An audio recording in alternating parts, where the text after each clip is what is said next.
Today we have a 2009 Honda Accord with the 4-cylinder 2.4 liter engine, aka I believe it's the K24. We're replacing the starter, which is beneath the intake manifold here. So first thing we're going to do is disconnect the negative terminal, and then from there we're just going to start moving these little hoses here, these little vacuum lines, whatever's in the way, anything that could obstruct us removing the plenum at least. Okay guys, so I started off over here to the left, right side of the vehicle, passenger side, removing these hoses here. It's really just one that connects to the intake manifold, it seems like. But I bet you if we follow that, maybe we'll see if that connects anywhere, but I doubt it. But I also feel that there's a bracket down here that it connects to, so just be aware of that. We took them off the bracket up here and just put it to the side. Just keep track if you take it off from here. Also went ahead and removed this hose, just push it to the side. And this one I removed from up here. So I also unplugged the throttle body, got the air trunk out the way. So right now, also this wire harness, number 10, held it right down there as you can see.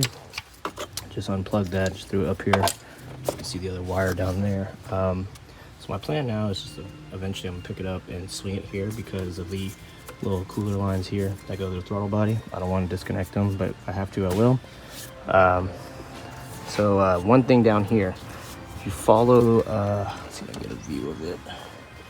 In this area here, there'll be two 12mm nuts that hold the intake manifold to this bracket here. So I'm gonna go ahead with the wrench, just go down there and start breaking those loose, getting those out. And then we'll be working with getting the intake manifold, the plenum itself, back it out a little bit to see what else we're working with. So let's get this going and we'll see what we get. So I've removed those two 12mm nuts on the bracket down there. I'll give you all a view of it once I get it out. This line here, it's pretty much like a little bracket like this down there. Just popped it off just so it doesn't obstruct anything, doesn't break anything. So pretty much it looks like we are free. I'm gonna remove 5 12mm, well, looks like 3 bolts and 2 nuts up top. So we're just gonna go ahead and remove this, pull it outward, and just see if we can just swing it to the side so I don't have to remove those coolant lines there.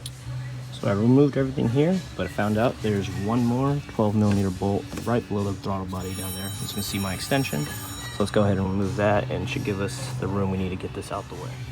Okay guys, so with this pulled back, just need to remove this hose here, and I should have the ability to just swing it over to the side. I might take off this hose here just to give me a little more room, but that is my plan right now, and I'm going to show you all those bolts at the bottom, and I'm going to have to do something else because they did get in the way.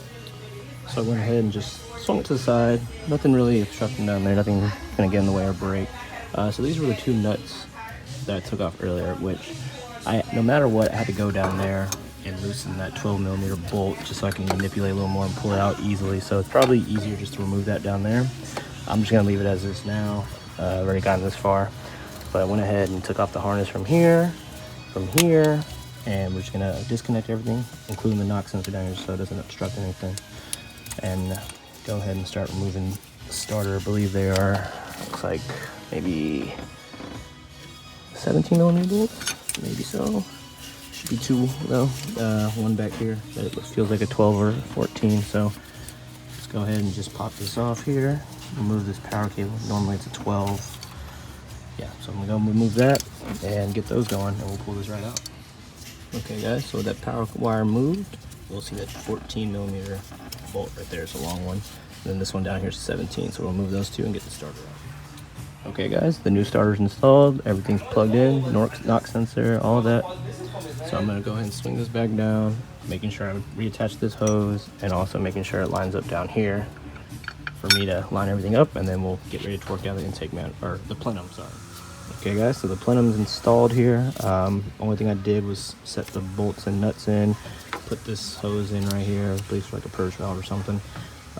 Set the 2 nuts down here. I haven't tightened it down yet, so just pretty much everything's lined up. But the most important thing before we start finishing up is torquing these to 16 foot-pounds so the gasket sits perfectly. So let's go ahead and torque those, 1, 2, 3, 4, 5, and then 6 at the bottom, and then we'll go from there. All right, the plenum's torqued down to 16 foot-pounds. I already tightened the bracket down there. Plug this up, put the bracket back here at number 10, hoses are in place, throttle body plugged up. All I gotta do is put this back together, and we're done, and also negative terminal, obviously. So thanks for watching. Please like, subscribe, more videos to come.